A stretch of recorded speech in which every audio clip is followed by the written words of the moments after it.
go. So two quantitative variables are what we're playing with right now. So something like super simple example from last class was I showed some data where researchers listened to crickets chirping and timed how many chirps per minute they were making, compared that to the temperature in the environment they were hanging out in, right? So one quantitative variable in that case was the number of chirps per minute, and the other one was the temperature in degrees Fahrenheit. And what we're doing with these two quantitative variables is we're applying what's called linear regression.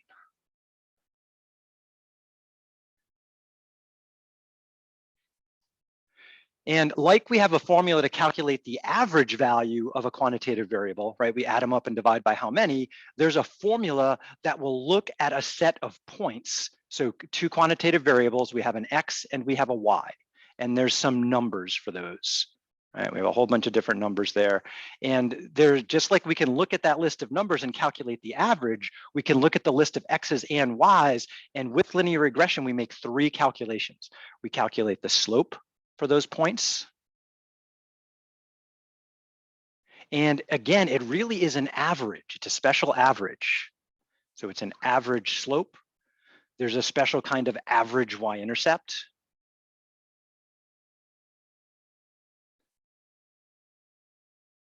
And there's another calculation we have to make called the correlation coefficient.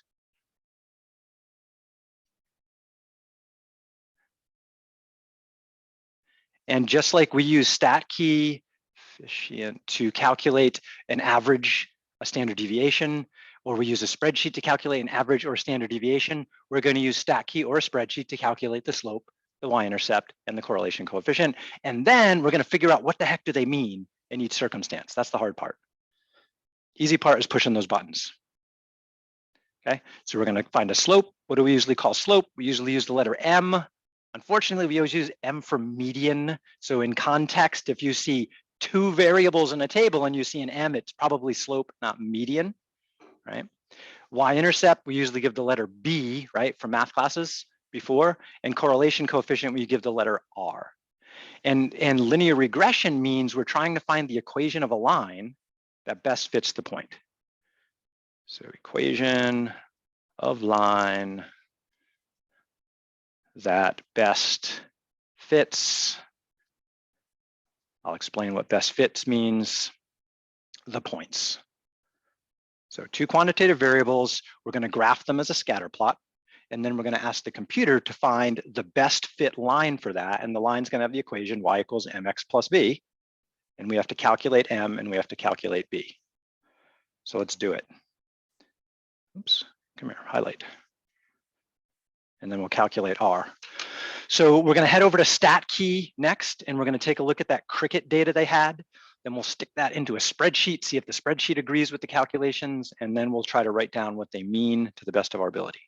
So StatKey, so I'm on the useful websites page, or maybe you have StatKey bookmark already on your computer. Because you've been there a few times, your computer probably remembers it. We're still doing descriptive statistics, so I'm in the first column, and I am doing two quantitative variables here, right? So I'm going to go over to two quantitative variables. Like before in StatKey, if you have your own data, just go to edit data, delete theirs, and plop yours in there. We'll try that for a different data set in a minute. Right now, StatKey has a ton of data sets. I want to look at Cricket Chirps. So that's the second one in the list there. So again, StatKey, two quantitative variables, switch from Florida lakes to Cricket Chirps. And it's a small data set. There are only 7 cases in this data set. Okay, what's a case? A case is a cricket. What's the variables for each cricket? The number of chirps per minute they were observed making and the temperature of the surrounding at that time. Now, right now, it has the X variable as chirps, if you look at the bottom axis, and it has the Y variable as temperature. So I just want to think about that for a second. I'm going to resize my screen a little bit, try to blow it up. And I mentioned before, oh, it didn't like blowing up there. Let's zoom back out. StatKey will look a little bit different for everybody because everybody's screen is different when it tries to make these graphs. It looks at your screen resolution to do that. So I am going to steal this graph here and think about what it means with the idea of X's and Y's like we talked about there. And might as well put that on a new page. All right, so StatKey had this data, and I just want to see if I can figure out what it means. You're going off my word about what Cricket Chirps is. Otherwise, I'd have to go look it up in the book. But I read the description. You don't, guys. I don't think we should all read it together right now. We'll do that for another data set later. But cases here are crickets.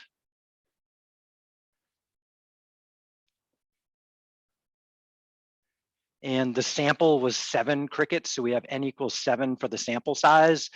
How were they selected? I read the article, but I don't quite remember. What's the target population? I guess all crickets somewhere, right? Oh, I don't know. This case, let's see, I can't remember if this one was, I read a couple of them. I've seen this done in Great Britain. I've seen this study done in the US. It's probably been done in other countries too. So I'm gonna just say the target population is probably crickets around the world that chirp. And we have 2 variables here. One of our variables is chirps, which is actually chirps per minute. Chirps per minute made by an individual cricket. And the temperature here is in degrees Fahrenheit. So let's pick on like maybe this point right here. This point right here looks like if that's 80 and that's 100, 90's over here, maybe that's around 97 chirps per minute. I can look it up in the table, and it looks like the temperature at that time was maybe around almost 60 degrees, pretty close to 60 degrees.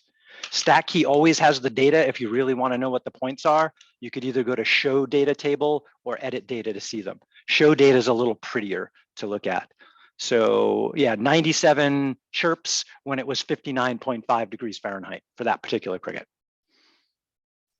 All right, next. Here, StatKey chose the chirps per minute to be the X. In algebra classes, we call X the independent variable. In statistics, we call it the explanatory variable.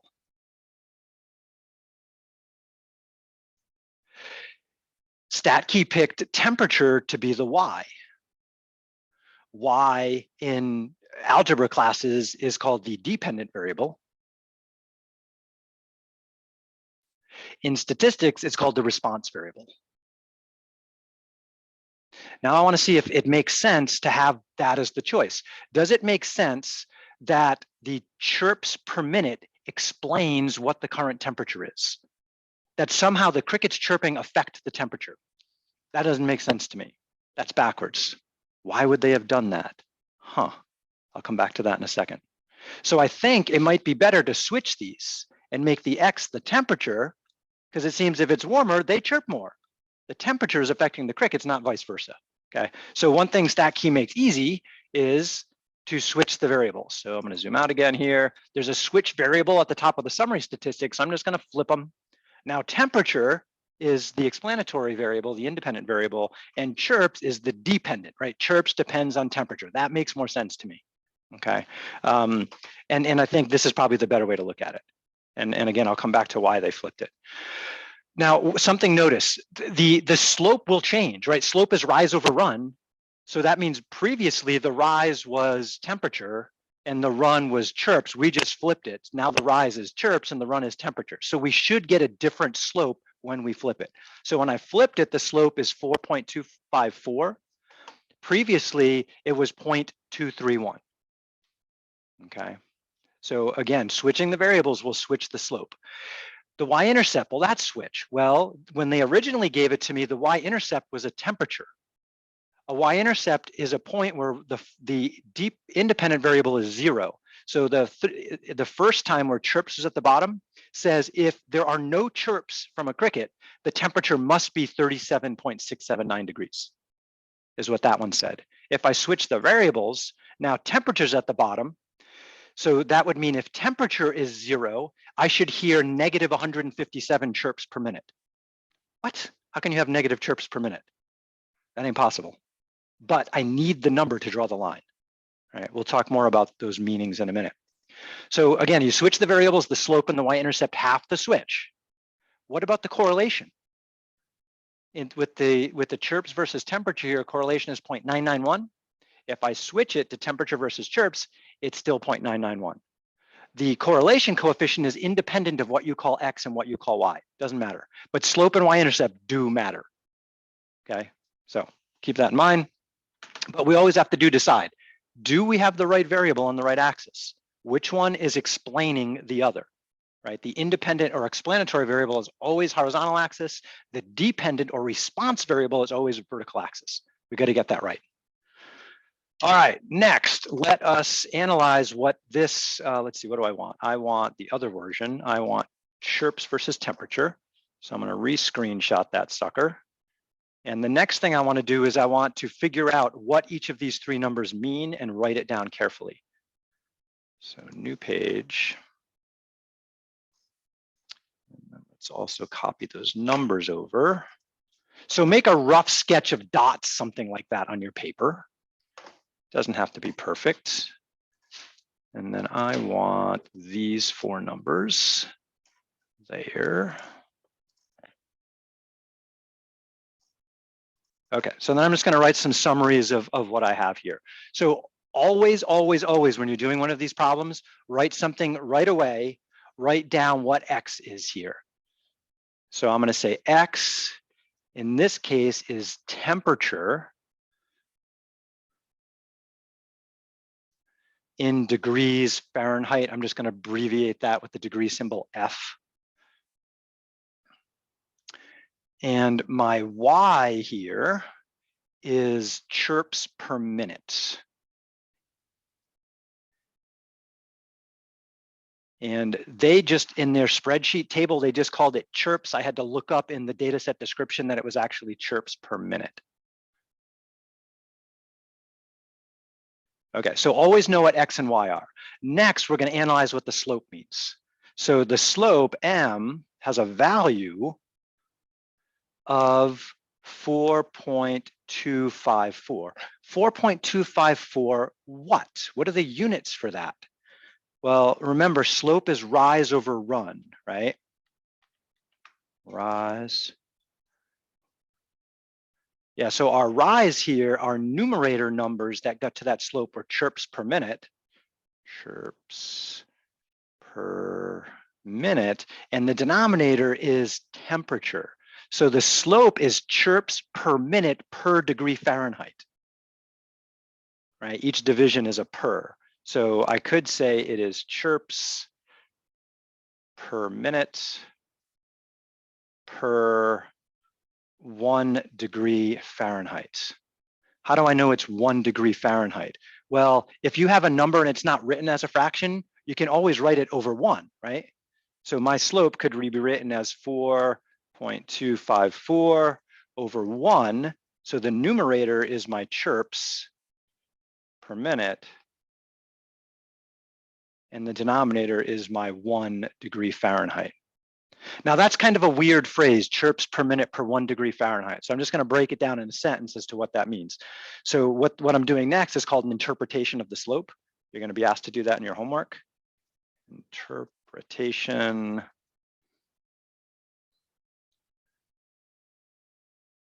And if somebody gives me a brand new data set and they said, can you explain what this slope means to me? For me to do that, I have to follow these steps right here. I have to write down carefully what I think X means, what I think Y means, remind myself that slope is rise over run, right? What are the units of rise, the units of run? Once I have all of that, then I'm finally to give somebody a sentence, say, okay, here's what it means. Okay, so what the slope means is, and again, what's my independent variable here? Temperature, that's the explanatory variable. We always start off with we think the temperature is controlling how the crickets chirp. So that's the way the sentence is going to work. So what I think is that for each increase in temperature of 1 degree Fahrenheit, we expect 4.254 chirps. It's either 4 chirps or 5 chirps, right? So I'm just going to call it 4 chirps here. We expect 4 more chirps per minute. right? Because a slope is a change. It's not the actual number of chirps. It's a change in chirps per minute. 4 more chirps per minute.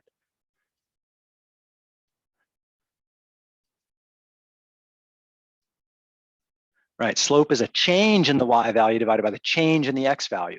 We're saying these points indicate that the chirps are changing at about 4 chirps per minute when the temperature is changing by about 1 degree Fahrenheit per minute, right? They're both positive here, positive over a positive. So that would be one way to interpret the slope here.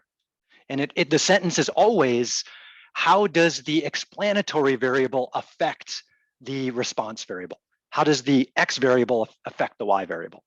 Okay. And so for every problem we look at, that's our biggest piece of thing to look at. That's the whole point of doing this. What the heck does the slope mean? And if the slope isn't meaningful, then we just wasted our time on this whole thing. It's not worth doing. Okay, we're trying to figure out how the variables are related. The slope shows that relationship. All right, next, let's talk about the y-intercept.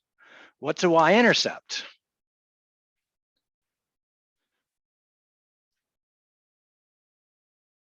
The y-intercept is a point on the graph. It's the point where x is 0 and y is whatever number b we found. Okay, and let's see, what was our number? Ours was about -158 if I round to the nearest whole number, just for fun. Sometimes we won't round to the nearest whole number, but I am here. What does x represent here? Again, temperature or chirps?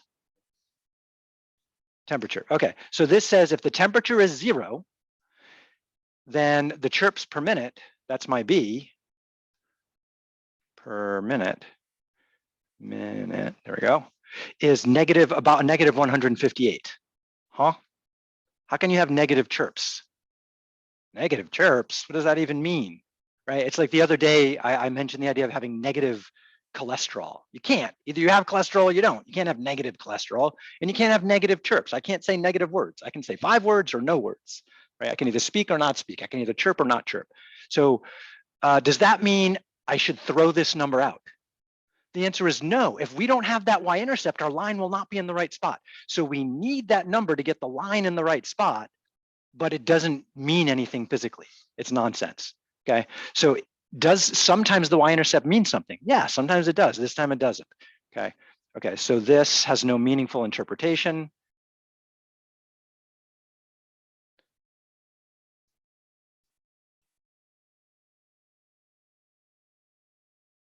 However, we do need it to graph the right line.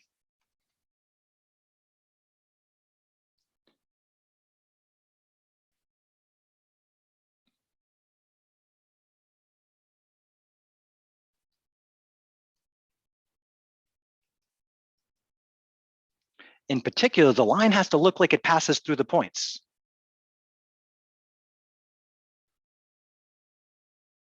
And in statistics, passing through a set of points is a little different than in algebra passing through a set of points. In algebra, you find lines that dead hit the points. In statistics, the points don't all line up. They're more of a cloud of points, and we aim for a line down the middle, whatever the middle means. Linear regression is one way to calculate that middle line. Okay. All right, let's see. Oh, we haven't talked about the correlation coefficient. Let's do that next. So it was 0.991 is my recollection. Okay, thank you.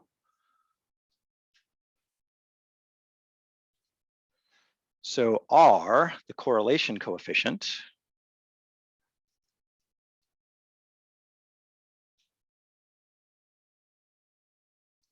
in this case, R was 0.991. The correlation coefficient tells us 2 things. One, it tells us the direction of the line. Is the line going uphill or downhill? So direction. If it's positive, that means we have an uphill kind of line, what's called an increasing relationship. Positive is increasing. Visually, it's uphill, up to right. That's supposed to be a U right there. If it is negative, that's what we call a decreasing relationship. And decreasing would be down to the right.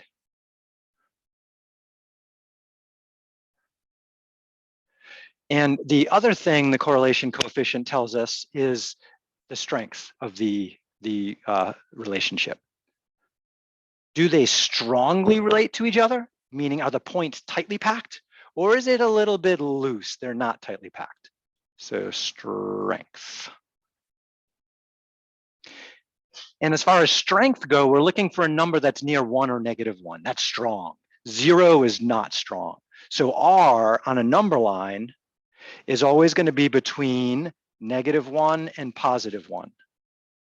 And strong is by 1 or -1. And weak is near 0.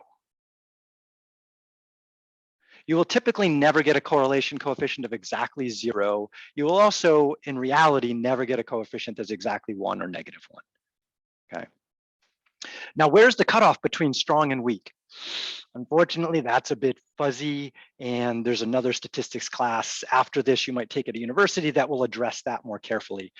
For me, I usually use around 0.5-ish. If it's below 0.5, I'm thinking, this may be not too useful. If it's above 0.5, it's probably going to be useful relationship. The closer to 1 to better.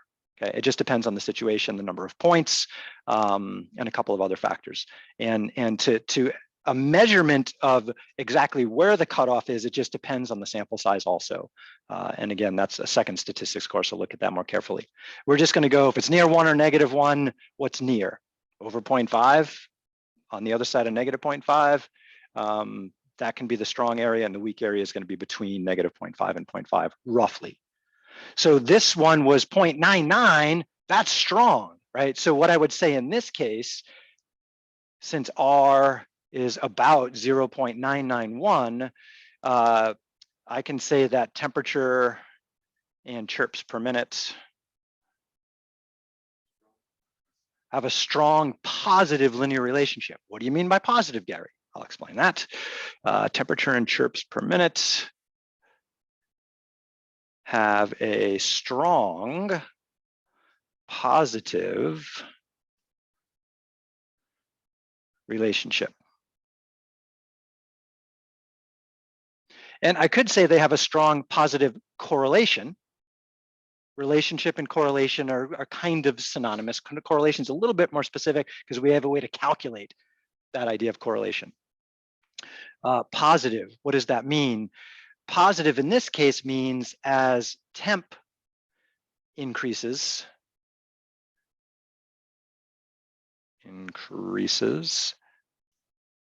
so do the chirps per minute.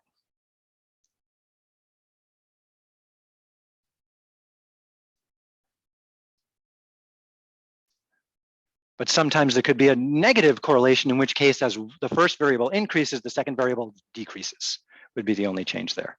All right, so 3 things that are important. We can push a button to say, calculate these numbers for us, but then we got to figure out what they mean.